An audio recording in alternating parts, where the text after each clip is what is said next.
Parliamo del nostro pianeta. Il prossimo 4 maggio Mario Tozzi sarà a Rovigo, il servizio. Dopo il grande successo trevigiano, Mario Tozzi, geologo di fama internazionale, ricercatore CNR, torna in Veneto. Il 4 maggio sarà a Rovigo. Si tratta di una conferenza scenica, un monologo scritto e interpretato dallo stesso Tozzi, che con grande capacità riesce a catturare l'attenzione del pubblico su temi che riguardano il nostro ambiente. L'appuntamento si inserisce nell'ambito del progetto Suggestioni d'ambiente, curato da ARPAV. Abbiamo incontrato la dottoressa Paola Salmaso.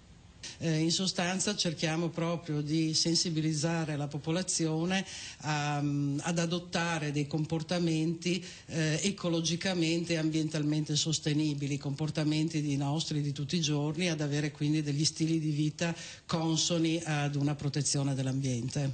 Secondo lei la cittadinanza recepisce questi messaggi, è attenta oppure c'è ancora molto lavoro da fare? Lavoro ce n'è tantissimo, ce n'è sempre molto e ce ne sarà sempre molto.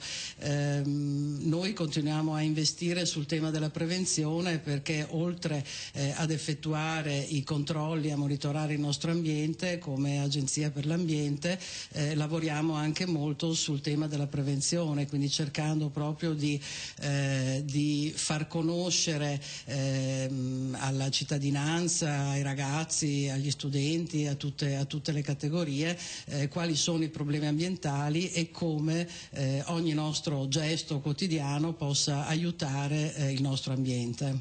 Ecco, secondo la sua sensazione, sono più attenti a questo i giovani o la vecchia generazione?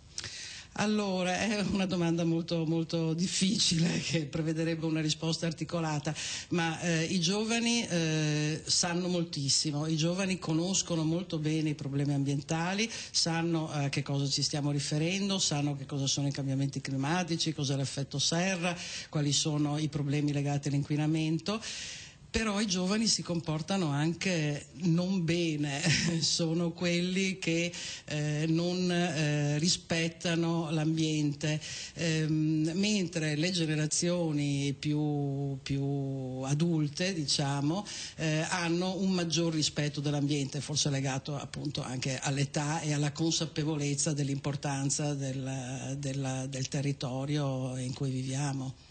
Ecco, il percorso Suggestioni d'ambiente prevede anche degli appuntamenti davvero molto interessanti, suggestivi diciamo se vogliamo, proprio come il nome, degli appuntamenti serali con Mario Tozzi, un geologo di fama internazionale, nonché un ricercatore CNR. Che cosa succede durante queste serate? Sì, il progetto è molto articolato, prevede appunto, inizia al mattino con degli workshop a scuola, dove sono coinvolti alcune centinaia di ragazzi in diretta proprio e altre classi, altre scuole sono collegate in streaming.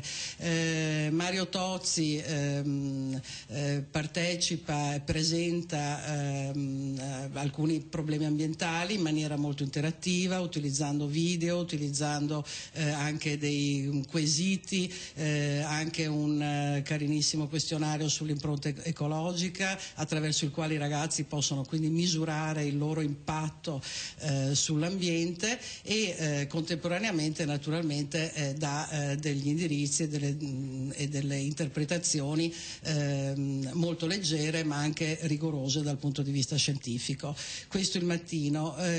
Alla sera della stessa giornata invece c'è tutta la cittadinanza invitata in alcuni teatri o in piazza a Padova, durante la quale Mario Tozzi fa una conferenza scenica con luci, suoni, musiche e naturalmente la trattazione di alcuni argomenti molto importanti e molto attuali. E adesso